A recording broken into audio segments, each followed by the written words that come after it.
नमस्कार प्रेक्षकांनो, स्वागत आहे तुमचं भावनांचा प्रवास या चॅनलवर नवीन असाल तर चॅनलला सबस्क्राईब करायला विसरू नका, म्हणजे सिरियलचे अपडेट्स तुमच्यापर्यंत लवकर पोहोचतील.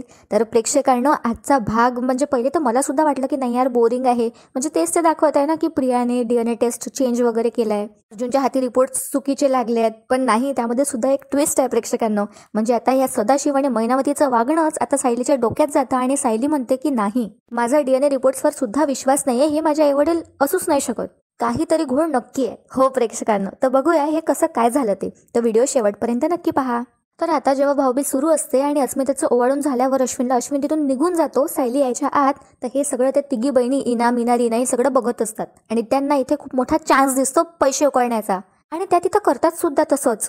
त्यातली जी एक स्लीवलेस ब्लाऊजवाली जी मॉडर्नवाली असते ती आता तिच्या बाकीच्या दोन बहिणींना म्हणतात, आपण काही तर फालतू टाइमपास करायला आलोय का?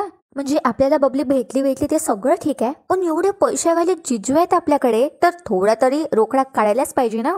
त्यातली एक दुसरी बहीण म्हणते, हा पण ते काढायचं कसं? तर ही स्लीवलेस ब्लाऊजवाली जी मॉडर्न असते ही जराशी अति हुशार असते, तर हिच्या डोक्यात आता सुचतं कसे पैसे उकडायचं म्हणून, आणि ती लगेच इथे सायली जवळ ए बबली करत आणि म्हणते, अगो मला ना दरवर्षी भाऊबीजेला असंच वाटायचं की आपला पुन्हा एक भाई पाहिजे. तर आता सगळेजण एकमेकांकडे बघू लागतात ही कसली भाषा आहे म्हणून. तर त्यातली एक दुसरी बहीण म्हणते, भाऊ पाहिजे हिला. आणि तसं पण आपल्याला ना कधी कोणाला ओवाळतच नाही आलं ना ग, अशी ती एक बहीण त्या दुसऱ्या बहिणीला म्हणते. तर त्यावर अशा बिचाऱ्या असे फेसेस करतात ह्या तिघी जणी, खूप म्हणजे ऍक्टिंग करत असतात. त्यातली जी ती मॉडर्नवाली असते जी थोडीशी शहाणीच असते, ती म्हणते, ए बबले आपण तर किती वर्षांनी भेटलोय ना, तर आम्ही तुला ओवाळलं तर चालेल का ग? तर प्रिया मस्तपैकी खुर्चीवर बसून हा सिनेमा बघत असतो सगळा. तर आता मैनावती आणि सदाशिवच्या लगेच लक्षात येतं की हे सगळे नाटकं पैसे उकळण्यासाठीच चालू आहे. तर त्यावर आता सायली लगेच बिचारी इमोशनल होते आणि म्हणते, हो खूपच आवडेल मला.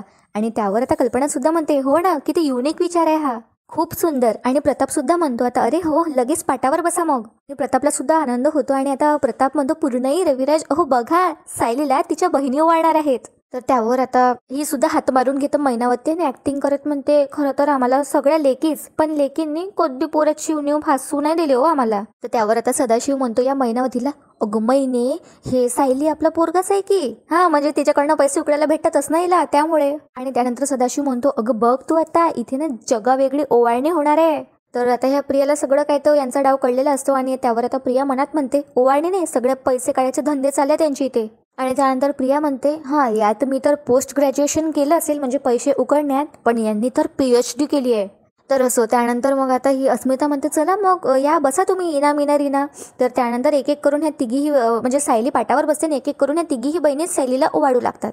तर प्रेक्षकांना इतकी मेहनत सुद्धा घेत नाही ह्या, म्हणजे एक एक करून तर नाहीच ओवाळत, एक मधाचं सारथीचं ताट घेतात आणि तिघी मिळून ओवाळतात आणि सगळेजण आनंदाने हे सगळं बघत असतात. तर आता ओवाळून वगैरे झाल्यावर हे तिघी बहिणी तिथेच ताट घेऊन उभ्याच असतात. तर सगळेजण आश्चर्याने बघू लागतात आणि रविराज म्हणतो, हा नाही ते सगळं अचानकच घडलं ना, त्यामुळे ओवाळणी घालण्यासाठी सायलीला तयारी नाही करता आली असेल. तर आता पूर्णाजी लगेच म्हणतात अर्जुनला, अर्जुन तुझ्याकडे कॅश असेल ना, दे मग प्रत्येकीला 5,000-5,000. तर आता अर्जुन सुद्धा थोडंसं हेजिटेट करतो की या तिघींना 5,000-5,000 द्यायचे आहेत. आणि त्यानंतर मैनावतीला सुद्धा धक्काच बसतो की बापरे, आपल्यापुरी तर आपल्यापेक्षा चॅप्टर निघाल्यात. तर बिचारा अर्जुन आता हिचकिचावतच आपल्या पॉकेटमधले पैसे काढतो आणि सायलीच्या हाती देतो. तर सायली सुद्धा प्रत्येकीला आता 5,000-5,000 देऊन देते. तर तिची थोडी मॉडर्नवाली जी असते, जिने साडी वगैरे मेकअप केला असतो, स्लीवलेस ब्लाऊजवाली प्रेक्षकांनो, तर ती म्हणते, ओ जिजू काय करायचं होती याची, म्हणजे मुद्दामच अशी सहजच म्हणते. तर त्यावर आता ती जी दुसरी बहीण असते ती म्हणते, हो पण आता ओवाळणीला नाही कसं म्हणणार, रीत आहे ना ती. तर आता सदाशिव एकदम आश्चर्याने बघतो मैनावतीकडे.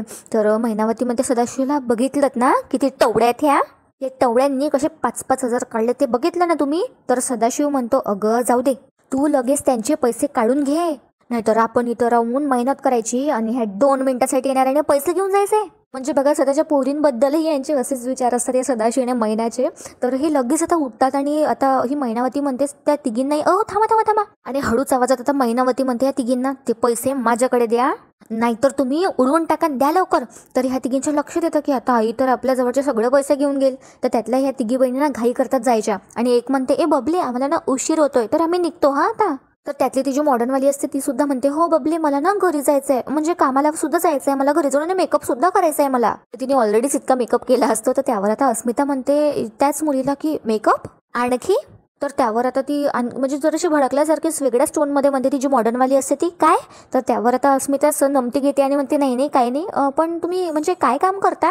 तर त्यातली एक साडीवाली जी बहीण असते तर ती म्हणते हिला, ए टीने आता काय गप्पा करत बसणार आहे का, चल पटकन. म्हणजे यांना यांची कामं सुद्धा सांगायची नसतात मे बी, त्यामुळे हे असं अवॉइडच करतात. आणि अर्जुनला पण आता इथे डाऊट येत असतो. आणि मग त्या तिघीही निरोप घेतात आणि म्हणतात, बबली आम्ही ना निघतो, येत जाऊ मग तुझ्याकडे आम्ही असंच. तर सायली म्हणते, हो हो येत राहा, तुमचंच घर समजा. तर अर्जुन असं आश्चर्यानेच लुक देतो असं सायलीला की काय बोलतेय म्हणून तू हे. आणि ह्या तिघी हे पटकन आपला पळ काढतात की त्यांच्या आईने पैसे नाही घ्यावेत परत म्हणून हे, आणि पटकन तिथून निघून धावतच चालल्या जातात. आणि त्यांच्या मागं हे दोघं जण सदाशिव आणि मैनावती आवाजच देत राहतात, ए टीने ए मीने थांबा थांबा.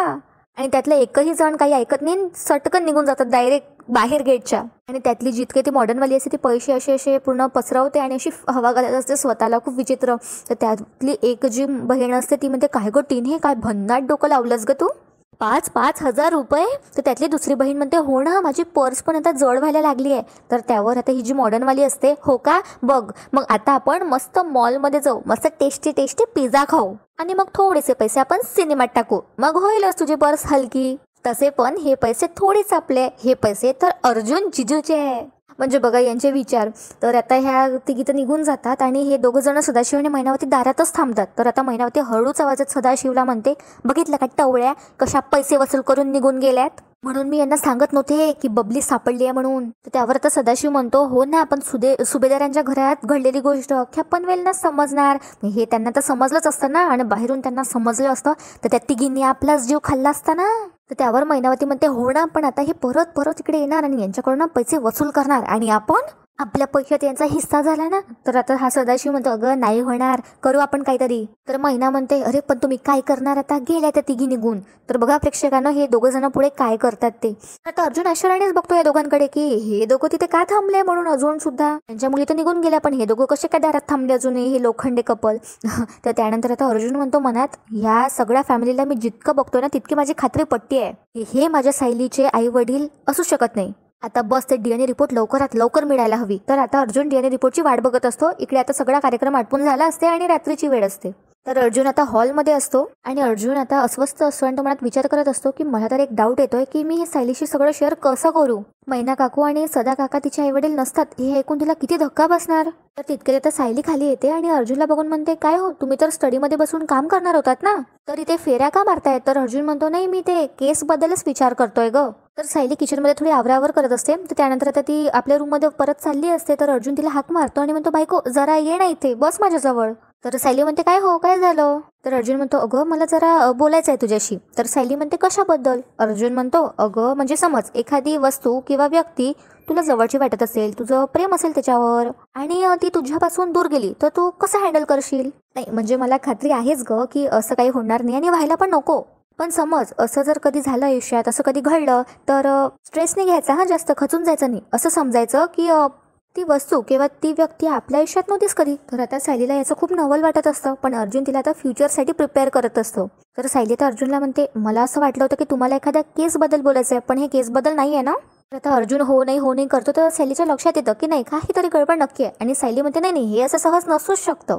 आणि सायली अर्जुनला लगेच म्हणते, तुम्ही मला सोडून तर जाणार नाही आहात ना. तर आता अर्जुनला आश्चर्यच वाटतं की काय बोलते म्हणून ही सायली ऑफ टॉपिकच चालली आहे. तर सायली म्हणते, काय हो तुम्हाला दुसरी कोणी मुलगी आवडायला लागली आहे का. नाही जे काही असेल ते मला आताच सांगा, काय आहे तुमच्या मनात.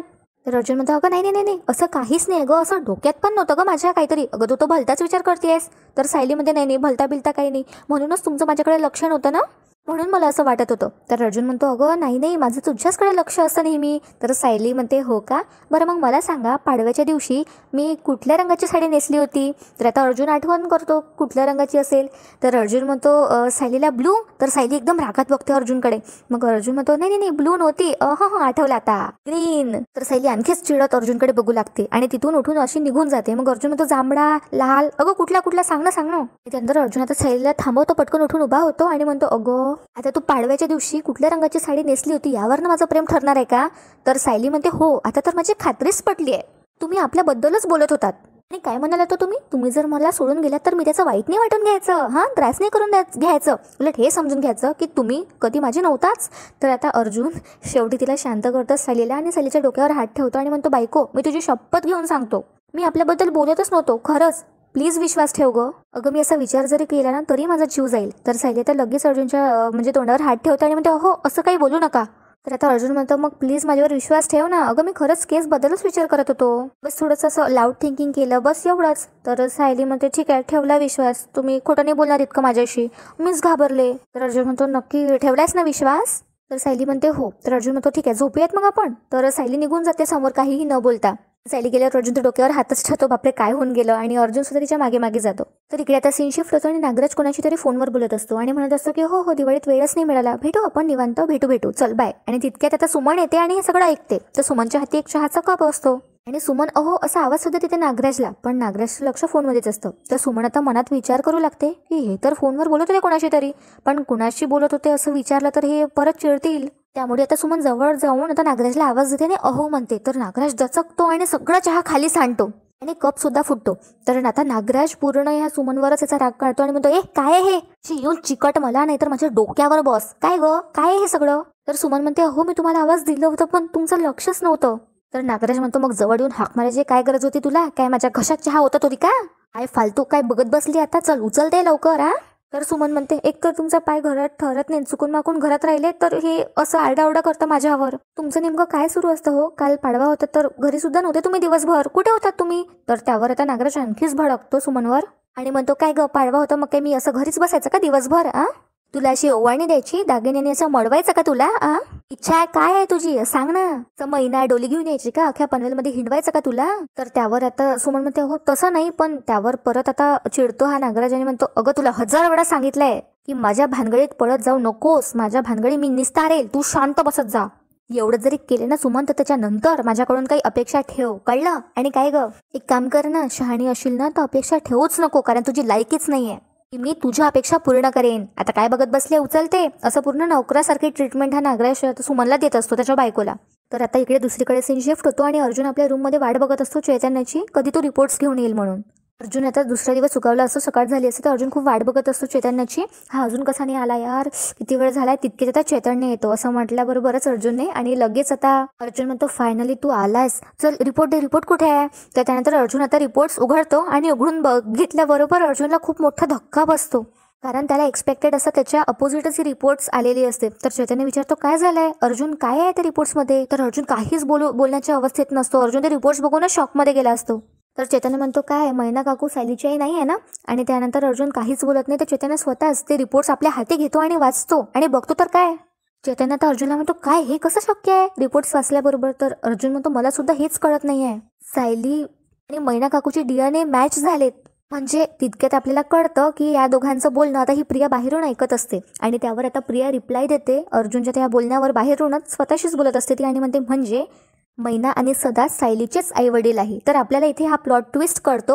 आपल्याला पुन्हा फ्लॅशबॅक दाखवला जातं की जेव्हा अर्जुन सायलीचा केस ओढत होता DNA टेस्टसाठी, तेव्हा जो आवाज झाला होता ह्या प्रियाचाच आवाज होता आणि ही प्रिया सगळं काही त्यांचं बोलणं ऐकत होती. आणि त्यानंतर प्रियाने सुद्धा बघितलं असतं की कसं अर्जुनने ते जे केस असतं सायलीचं ते एका सॅम्पलमध्ये लपवून ठेवलेलं असतं. आणि त्यानंतर दुसऱ्या दिवशी कसं अर्जुनने हुशारीने मैनाचा केस सुद्धा काढून घेतलं असं, हे सुद्धा तिचं बरोबर या गोष्टीकडे सुद्धा लक्ष असतं. आणि तिला कळतं की अर्जुनच्या मनात DNA टेस्ट करायचा विचार आहे की काय, असं जर झालं तर मी मेले. आणि त्यानंतर आपल्याला हे सुद्धा फ्लॅशबॅक दाखवलं जातं की कसं तिने मॅनेज केलंय DNA टेस्टचे रिपोर्ट्स. तर ते कसं केलंय प्रेक्षकांना, जेव्हा हे इना रीना आल्या असतात घरी, तेव्हा बरोबर संधी साधून प्रियाने सायलीकडे जेव्हा ढकललं असतं सगळेजण त्यामध्ये बिझी असतात. तर ही जी प्रिया असते ते चुपचाप त्या सायली अर्जुनच्या रूममध्ये जाते आणि अर्जुनच्या बॅगमध्ये जे दोघींचे सॅम्पल्स असतात तर त्यातल्या सायलीचे केस काढून घेते सायलीचं सॅम्पलमधनं आणि स्वतःचा केस सोडून त्यामध्ये टाकते. म्हणूनच रिपोर्ट्स मॅच झाले असते प्रेक्षकांना. तर इतकं डोकं हिनेच चालवलं असतं इथे. आणि ते केस चेंज केल्यावरती म्हणते अर्जुन नंतर बिनधास्त DNA टेस्ट कर, DNA रिपोर्ट्स आल्यावर जसा रिपोर्ट्स हवाय ना तसाच मला मिळणार, म्हणजे जसा प्रियाला रिपोर्ट्स हवाय तसाच रिपोर्ट्स येणार. आणि सायली जेव्हा इनेमध्ये बिझी असते तेव्हा मी वर जाऊन रिपोर्ट्स चेंज वगैरे करणार आणि सगळं जे काही सॅम्पल वगैरे आहे ते चेंज करणार, म्हणजे रिपोर्ट्समध्ये सुद्धा तेच येईल. आणि त्यानंतर जेव्हा अर्जुन चैतन्य सुद्धा बोलत असतात, बाहेर येऊन डिस्कस करत असतात, ते सुद्धा ही ऐकून घेत असते. जेव्हा अर्जुन चैतन्याला सॅम्पल दिले असते तेव्हा, आणि या क्षणी सुद्धा ती आता चैतन्याने अर्जुनचं बोलणं ऐकत असते. जेव्हा रिपोर्ट्स आले असते तेव्हा ती बाहेरच असते आणि हे सगळं फ्लॅशबॅकमध्ये आपल्याला दाखवलं जातं की तिने कसं काय मॅनेज केलं.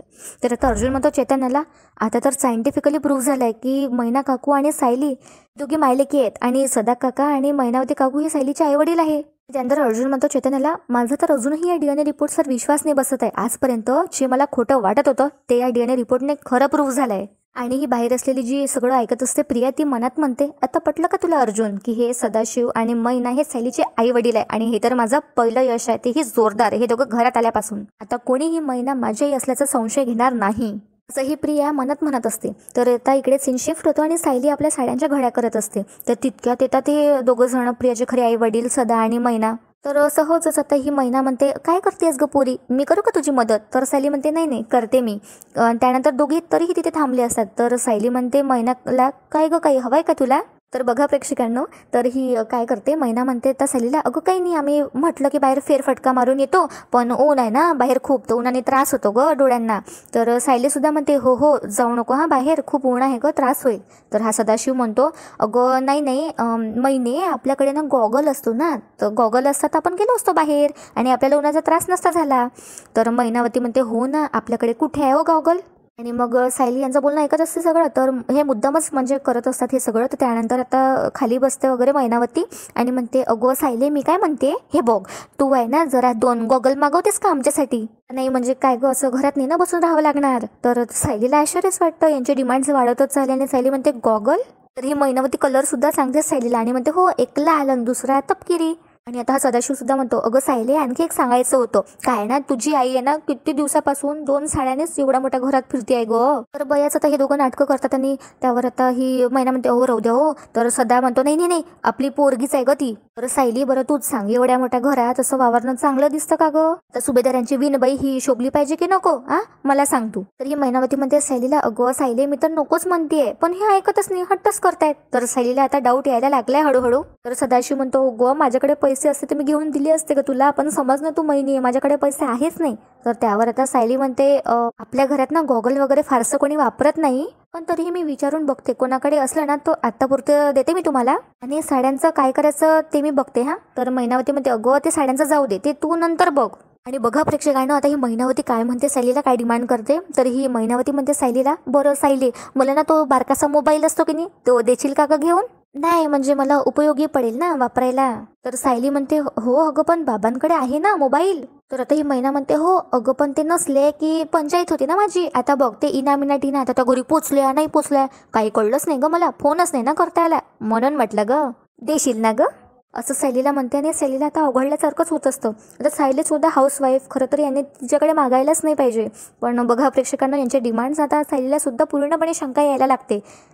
आणि याचा भाग इथे संपतो प्रेक्षकांनो. उद्याच्या भागात तर याच्याहीपेक्षा खतरनाक घडणार आहे. म्हणजे आता सायलीला तर पूर्ण खात्रीच पडते की हे दोघं आईवडील नाहीच आहे म्हणून. हिचे मुद्दाम आता काय करतात, हे जे सायलीच्या जे खोटे आईवडील असतात सदा आणि मैना, हे मंदिराच्या बाहेर भीक मागतात. आणि सायलीची गाडी दिसल्यावर सायली अर्जुन फिरत असतात, त्यांची गाडी दिसल्यावर मुद्दाम त्यांना सुद्धा भीक मागतात, दाखवण्यासाठी की यांच्याकडे किती पैशाचा दुष्काळ आहे आणि यांच्याकडे काहीच नाही, यांना भीक मागावं लागते चक्क.